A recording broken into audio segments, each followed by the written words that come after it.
Welcome to the Fear and Greed Afternoon Market Report for Thursday, the 13th of May 2021, where in just a few minutes, I tell you everything you need to know about what's happened in financial markets and the world of economics today. I'm Sean Aylmer. The S&P ASX 200 fell again today, down 0.9%. That's 3 down sessions in a row after hitting a record high on Monday. It's now back to where it was 5 weeks ago. Westpac and National Australia Bank went ex-dividend and their share prices fell more than 2%. That's expected when the cut-off date for dividends comes around. The big miners fell back despite iron ore prices continuing their strong run. BHP and Rio were down 1% and Fortescue was off 3%. Aristocrat Leisure fell 3% while Toll Road Group Transurban was off 2.7%. But once again, the biggest falls came among the technology stocks. Afterpay fell 5%. Xero was off 13%.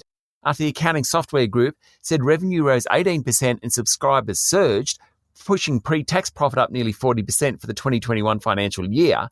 But, and this is why it dropped, while the group has 2.74 million subscribers, the rate of growth has slowed, particularly in the UK. Explosive group Orica said first half net profit tumbled 54% on the back of a 9% fall in revenue. Ongoing COVID-19 disruptions, geopolitical tensions, and the stronger dollar have all hit the company. The result was expected. The company had warned investors about it back in February, and Orica's share price fell just 0.6% today. But how's this one? Mining services group Perenti Global, its share price fell 28%, 28, after it warned that the strengthening Australian dollar and the COVID-19 pandemic would hurt earnings in the current 6 months. Basically, it faces higher wages, a stronger currency, and COVID-19's hitting demand in some of the regions it serves. It was easily the worst performing company on the ASX 200, and I'm not sure that in recent times I've heard of any company falling 28%. On the other side of the ledger, agribusiness and processing group GrainCorp said underlying earnings for the 6 months to the end of March were up more than 35%, and the group has upped its full-year guidance. Investors appreciated the news and its share price jumped more than 5%. It was the second best performer on the market. The best was Whitehaven Coal, which rose 6.4%.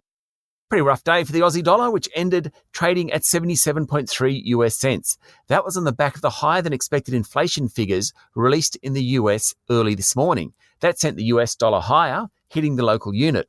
Those inflation figures triggered a big fall on Wall Street. Nasdaq closed down 2.6%, the S&P 500 closed 2.1% lower, and the Dow Jones Industrial Average fell 2%. Iron ore prices continued to rise today, though gold prices have been subdued. The precious metal is broadly seen as an inflationary hedge, meaning that if inflation rises, then so too does the price of gold. Now, the much higher than forecast inflation figures in the US, all things being equal, should have sent gold prices higher, but they didn't. It's currently trading at about $1,822 an ounce. That's it for the afternoon market report for Thursday, the 13th of May 2021. Join me tomorrow morning for the regular edition of the Fear and Greed Business Headlines.